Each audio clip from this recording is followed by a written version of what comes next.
अस्सलाम वालेकुम फ्रेंड्स, आप देख रहे हैं यूट्यूब चैनल वॉइस ऑफ कैनी और मैं सफदर खान कैनी। अच्छा फ्रेंड्स, आज की वीडियो बेस करी बड़ी एलिमेंट्री वीडियो और अपने लिहाज से बड़ी इंपॉर्टेंस रखती है, टेक्निकल सवाल के रिलेटेड है।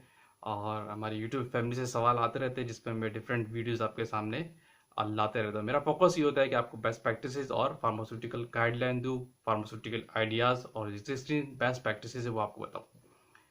तो ये वीडियो भी ज़रा टेक्निकल है और स्पेशली क्वालिटी कंट्रोल डिपार्टमेंट से। और बात करेंगे, हमारे पास सवाल जो आया था और शॉप की तरफ से सवाल आया था कि सॉल्वेंट बी क्या होता है बेसिकली। अब जब हम सॉल्वेंट बी की बात करते हैं उसके साथ रिलेटेड बहुत सारे क्वेश्चन और भी हैं और बहुत सारे सॉल्वेंट भी और हैं। अब हम लेबोरेटरी के अंदर जाते हैं तो लेबोरेटरी में आप डिफरेंट टाइप्स का सॉल्वेंट यूज़ करते हैं। आपके पास वॉल्यूमेट्रिक सोल्यूशन भी होता है और टेस्ट सोल्यूशन भी होते हैं, आपके पास ऑर्गेनिक एसिड सोल्यूशन भी होते हैं, एसिड्स भी आप यूज़ करते हैं। ये सॉल्वेंट जो है ना बड़ी वाइड रेंज रखता है अपने अंदर, बहुत सारे केमिकल्स के साथ। लेकिन जब आप फिक्स कर देते हैं कि सॉल्वेंट बी क्या है और सॉल्वेंट ए क्या है, तो ये दोनों चीज़ें जो ये रिलेट हो जाती हैं आपके एचपीएलसी की तरफ, एचपीएलसी ऑपरेशन से रिलेटेड है। तो ये जो सॉल्वेंट है बेसिकली सॉल्वेंट बी अगर बात करते हैं तो लेबोरेटरी में आपको पता है एचपीएलसी एनालिसिस जब भी आप कर रहे होते हैं आप डिफरेंट टाइप के सॉल्वेंट यूज़ करते हैं। मोबाइल फेस आप यूज़ करते हैं, प्योर डिस्टिल्ड वाटर आप यूज़ करते हैं, ऑर्गेनिक सॉल्वेंट्स आप यूज़ करते हैं। तो इन्हीं से रिलेटेड है सॉल्वेंट बी। जब भी सॉल्वेंट बी की बात होगी तो फिर स्पेसिफाइड आप कर देते हैं। सॉल्वेंट बी का मेन रिलेशन जो है आपका वो कहलाता है आपके जो ऑर्गेनिक सॉल्वेंट्स होते हैं। एचपीएलसी एनालिसिस में आप जो 100% प्योर डिस्टिल वाटर भी आप यूज़ करते हैं और ऑर्गेनिक सॉल्वेंट्स भी यूज़ करते हैं जिसको हम कहते हैं जैसे एसिटोनाइट्राइल और मिथनॉल वगैरह, जो 0.11% एचसीएल के साथ होते हैं या एसिड्स के साथ होते हैं। यानी सॉल्वेंट बी क्या हो गया? सॉल्वेंट बी होता है स्पेशली आपके जो ऑर्गेनिक सॉल्वेंट्स होते हैं एचपीएलसी एनालिसिस में, जैसे कि एसिटोनाइट्राइल या मिथनॉल एचपीएलसी ग्रेड।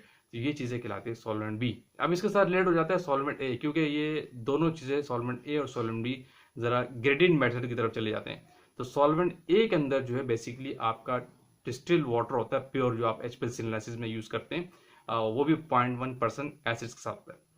अच्छा, इसके साथ रिलेटेड एक बड़ी इंपॉर्टेंट चीज और है कि जो सॉल्वेंट ए है आपका वो वीक इन स्ट्रेंथ होता है, यानी स्ट्रेंथ में वीक होता है। और जब आपका सॉल्वेंट बी है वो स्ट्रॉन्ग इन स्ट्रेंथ होता है। सॉल्वेंट बी सॉल्वेंट ए आपका जो इल्यूशन में स्लो प्रोसेस करता है, यानी सॉल्वेंट ए जो है उससे आपकी जो पीक का इल्यूशन डिपेंडेंसी है वो स्लो होती है। और सॉल्वेंट बी जो आपका बेसिकली जो ऑर्गेनिक सॉल्वेंट आप यूज करते हैं एसिटोनाइट्राइल या मिथनॉल, उससे आपका पीक का इल्यूशन ज़रा फास्ट हो जाता है और आपका रिटेंशन टाइम कम हो जाता है। क्लियर? यानी सॉल्वेंट बी का जो कंसर्न है बेसिकली वो एचपीएलसी के साथ है। एचपीएलसी भी जो आप सॉल्वेंट यूज़ करते हैं जिसमें सॉल्वेंट बी के अंदर आपका एसिटोनाइट्राइल और मिथनॉल आता है, जो आप यानी ऑर्गेनिक सॉल्वेंट इसको हम कहते हैं। जबकि सॉल्वेंट ए जो है उसमें आपका जस्ट कंसिडर जो आपका डिस्टिल वाटर होता है 0.1% एसिड्स के साथ। तो क्लियर, होपफुली कि आपको ये टेक्निकल सवाल क्लियर हो गया होगा कि सॉल्वेंट बी क्या होता है। इस मेन कंसर्न एचपीएलसी एनालिसिस के साथ है। ऐसे ही सवाल आप करते रहें, इसी तरह की वीडियो को आप देखते रहें। वीडियो को एंड तक देखा कीजिएगा।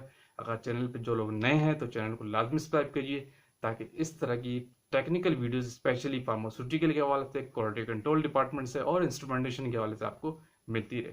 Thank you for watching. अल्लाह हाफिज़।